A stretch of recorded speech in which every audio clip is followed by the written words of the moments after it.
A very good morning. Welcome to this edition of Morning at NTV's Big Story.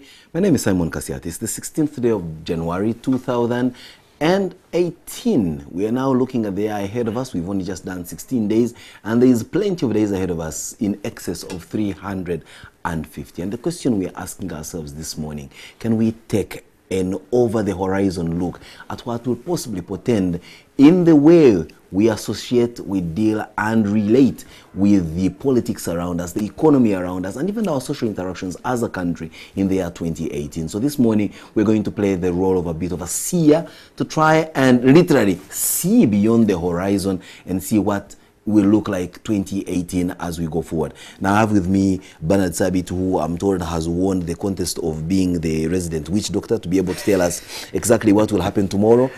Some of us unable to tell what will happen in the next 1 hour, but you possibly have the ability to tell us what the political landscape will look like in 2018. We closed the year on a high politically. Yeah. Yes. We had the amendment to the constitution allowing for an ageless limit to the presidency of this country, and other amendments that were embedded in there which don't seem to have any prominent talk about. Yeah. I do not know why. You possibly will be able to tell us why. And now we start the year on another high with the perennial agitator, Dr. Kizza Besigye, Yes. now bringing a new campaign. Are we going to see that kind of round robin, or shall we be looking at something totally different by March? Well, politically this year is going to be very boring. I'm sorry to tell you. Really? It won't be comparable in any way or shape to 2017. In my view, for us who love politics, 2017 probably was the best year in a very, very long time. That drama in Parliament and the shenanigans around the constitutional change, I mean, we haven't seen. That was pure gold, by the way. I didn't buy into people saying, oh, our children, this is embarrassing. Not at all. I thoroughly enjoyed the whole thing. Because you are a guy looking for drama in every... Not necessarily, but they actually said something about our political character and maturity as a nation. Because you see, we don't have an opposition here. You can say that. When you talk about absolute numbers, we almost have nothing. We have a government that controls over 3/4 of parliament, but you found a very tiny opposition that was actually able to fight and bring to the political debate something that wasn't even going to be debatable if we were going to go by absolute numbers. So that was quite remarkable. We made it into international news, even to late night TV shows in America.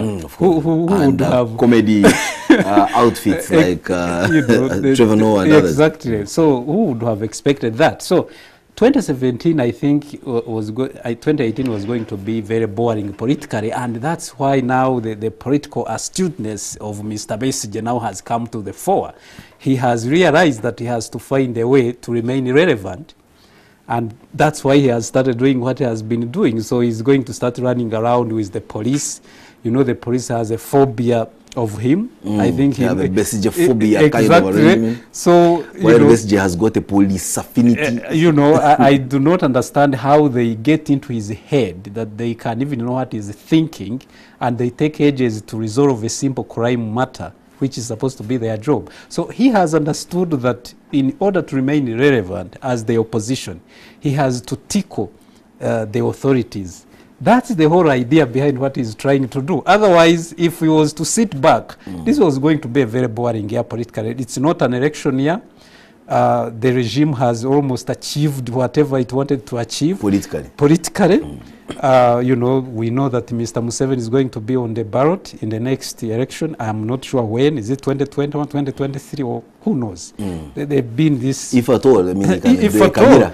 Absolutely, exactly. So he has the numbers to do whatever he wants.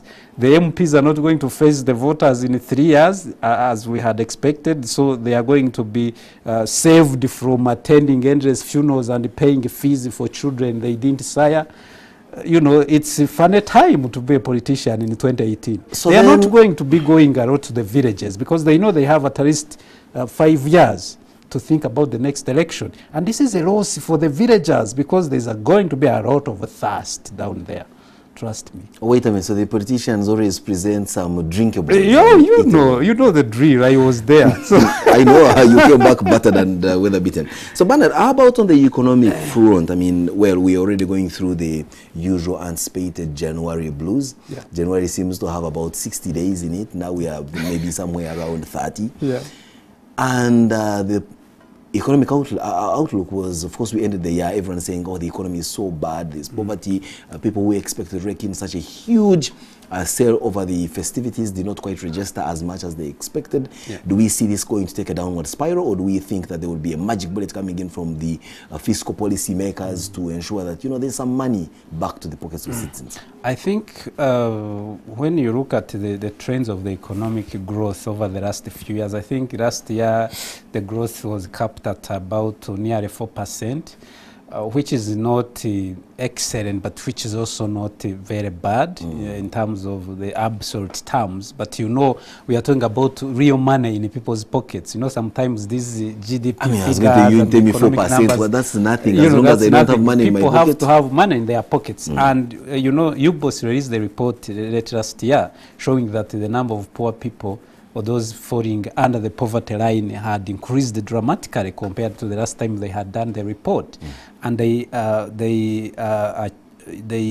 said that the main reason for that was because of the drought and climate change, and so people's yields were not coming out as expected. So there was a lot of famine outbreaks, hunger outbreaks in some communities around the country.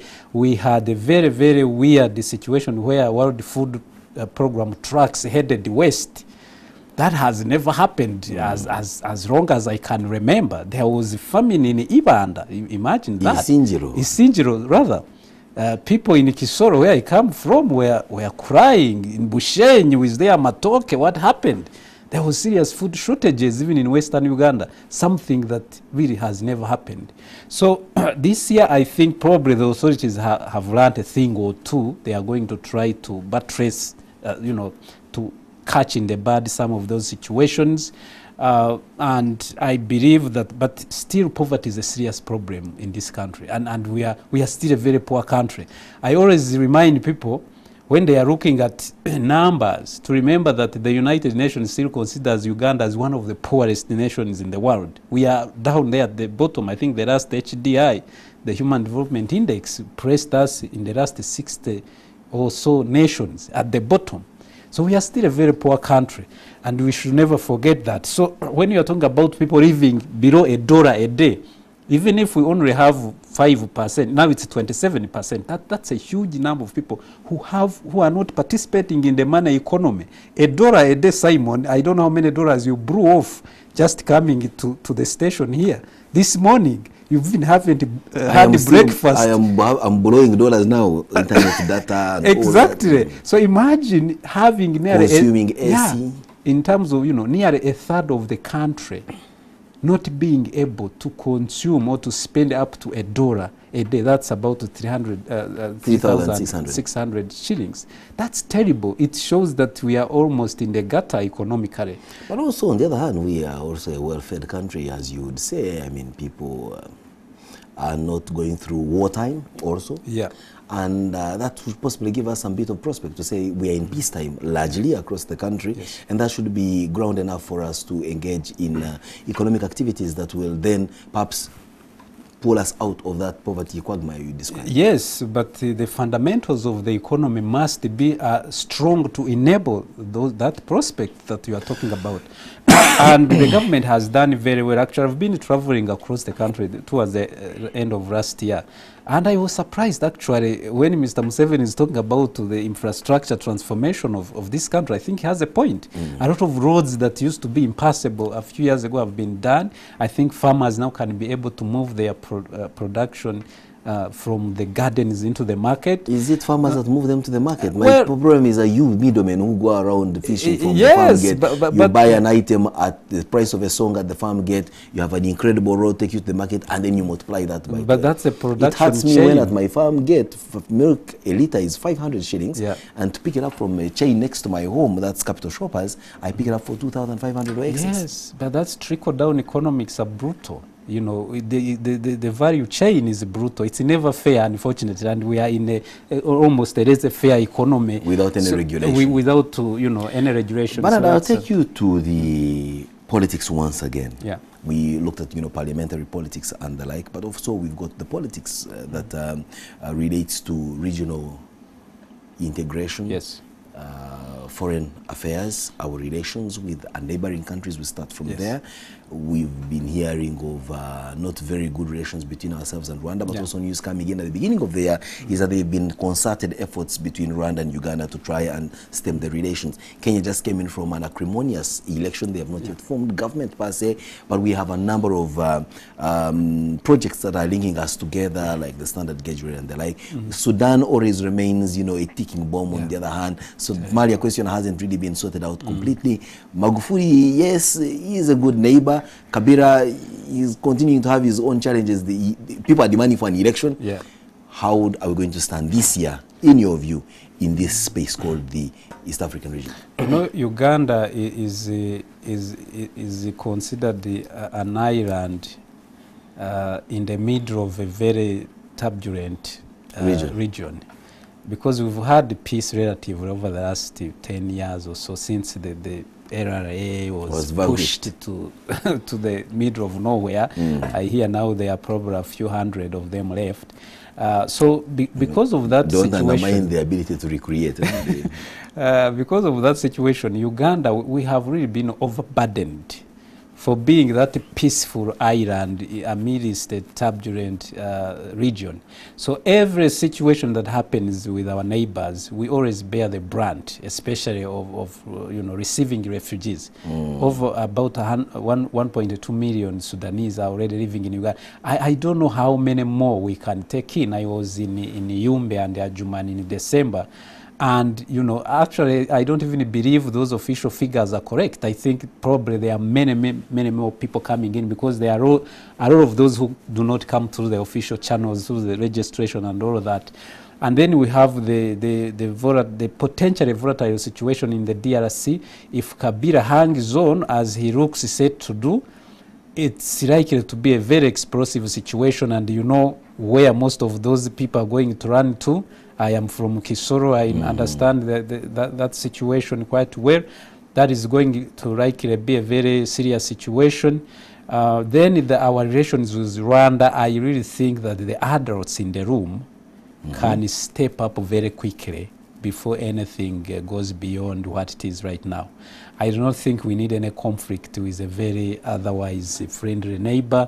I don't want to be carrying passports and all that when I'm going to visit relatives in Rwanda. It's that's the colonialists who drew that line. We have a lot of relatives in Rwanda, some of us who live on the borders. And to start now subjecting me to all sorts of questions just to go and see a distant cousin, I wouldn't like that. Vice versa, the cousin coming to see exactly. So I think the adults in the room are going to finally sit and, talk amongst themselves. What's going on? Why are these people being rounded up? Maybe the security agencies know what we don't know, obviously. So maybe there is a situation they are trying to resolve. But I think the arbitrariness of the whole thing of how this is being handled, people being bundled in cars and dumped the other side of the border, and then I hear retaliation going on the other side, even some people actually losing jobs for no other reason other than because they are from another country. I think this is now, it's starting as if it is something being whispered behind the corridors, but it can easily spiral into a regional headache, which we really don't need, because Rwanda, we are brothers and sisters. In more ways than one. Yeah, literally, actually, not just, by metaphorically, but we are almost, we are supposed to be one country almost, but for colonialism. When you start speaking like that, people in Rwanda may think you're talking about annexation. So please, you have to be very careful with what you're saying. Exactly. So regionally, I think in Kenya, it looks like now they have jumped that serious hurdle that Mr. Odinga had. I think I was reading social media chatter of how he's trying to form a people's government also. And Square himself, you know, and he's saying he's not as strategic as basic. Exactly. I don't know how often he talks to his colleague here, but I think Kenyatta is now a legitimate president, recognized internationally. I think he's also trying to remain relevant. He's 73 years old. I think maybe he's just thinking or he's gone. And it does look like if Kenyatta does a very good job, Ruto is almost de facto president in 2022. You can't be very sure. There is Gideon Moi coming in the shadows, and in fact the campaigns have started now. Well, we will see. But, you know, you can't believe how I used to think that we are so tribal to the point of pettiness in Uganda.